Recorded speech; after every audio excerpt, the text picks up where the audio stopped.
Okay, let's now apply or relate it to dividing polynomials.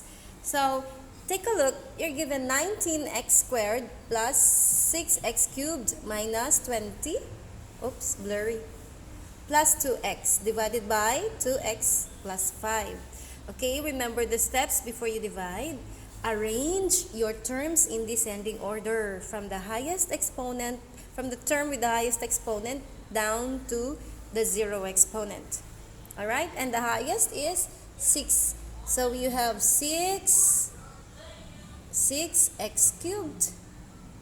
Right? Next is x squared. So I will what do you call this? I put underline so that I will remember that they are done, no? So copy the sign plus 19x squared. And then you have 2 more left. Which of these is next? 2, 3, 2, 1. Okay, copy the sign to positive 2x. And then the last is, or shall I crush it out? The last is negative 20. So see, it has no more x because your x has a 0 exponent. Now, divided by, put it in a box like this. Okay? So it's a bigger box. Copy your divisor, 2x plus 5. Alright? Next, it's time to divide. Can you still recall the processes involved a while ago in my previous example? So you divide. So here, divide 6x cubed divided by 2x. Now, of course, you should have a bigger space. So I will write my process here so that it's easier to divide. I will copy and divide. Remember the dividing polynomials by monomials? Diba? So 6 divided by 2 will give you 3. Cancel. 3. Cancel or crush out. And what's left is 2. Right? 3 minus 1 is 2. So your answer is 3x squared. Right? Okay. Now I will erase. In your case, you use pencil. So you can erase. Next, after dividing, what is the process going downward? It's multiplying. So 3 times 2 will give you 6. I will align it here because x squared times x will give you x cubed. So I will align it. I will write it down under the cube. Okay, term.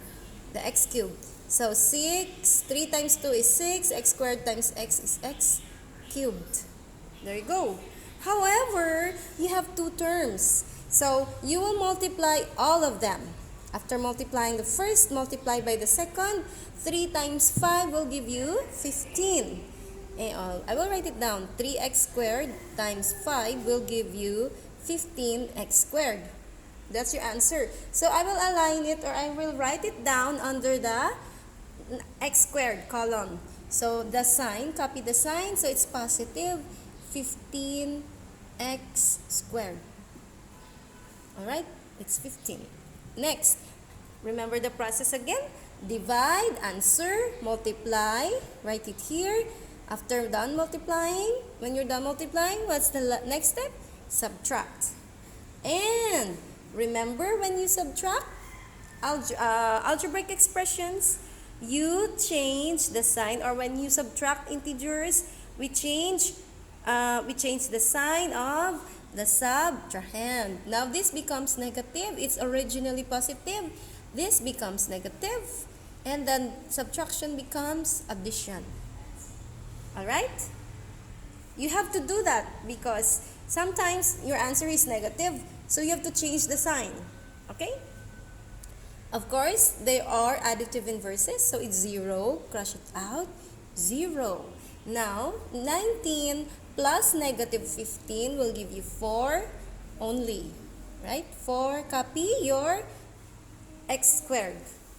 Now, remember the method again, or the process. Divide, answer, multiply, subtract, and last is bring down. So, bring down the positive 2x. Okay? Next, now you're done bringing down. Divide again because you're not finished. 4, I will write it down here. 4x squared. Only divide the first term. Okay? Only divide the first term. 4x squared divided by 2x, cancel. What's left is 2, crush it out. What is left is 1. So your answer is positive 2x. Alright?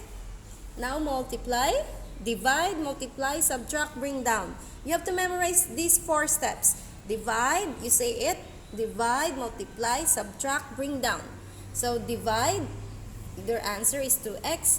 And then divide, multiply, so multiply. Your cue here is, after multiplying, you should have the same answer because it should be 0 when you subtract. So 4 and then x squared, right? And then you're not done multiplying. You have to multiply both, all of them. So 2 times 5 will give you 10 and x, okay? So be sure that you write the same terms under or in one column. They should have the same terms or the same, or they should be like terms, okay? Meaning same base, same exponents. Now subtract, divide, multiply, subtract. In subtracting, you change the sign, it becomes plus, this becomes negative, this becomes negative. If you notice, I enclose the parentheses when I change the sign so that I will remember that these are the change sign. They are not the original signs. Okay? Whew. Now this is 0. So 2x plus 2x plus negative 10. X will give you negative 8x. Correct? Okay, next. Bring it down. Minus 20. Alright? Next. Last na lang. So, divide. Your answer is, here, I will erase this.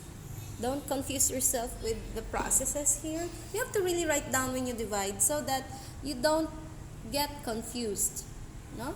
Negative 8x divided by 2x. Here, negative 8x divided by 2x. Alright? So, I will write it down here. Crush out, it becomes 4. Crush out, so the answer is minus 4. Okay? So, negative 4 and then multiply, divide, multiply, subtract, bring down. So, multiply, negative 8x. Negative 4 times 5, it's positive, it's negative 20. See? And then subtract, change the sign, plus, in closing parentheses. Now, if you notice, so, 0 and 0. So, your answer is 0. Now, this is your final answer. Alright? You can do the checking by reversing your process. This multiplied by this, your answer should be this. Okay? I will not show the checking anymore.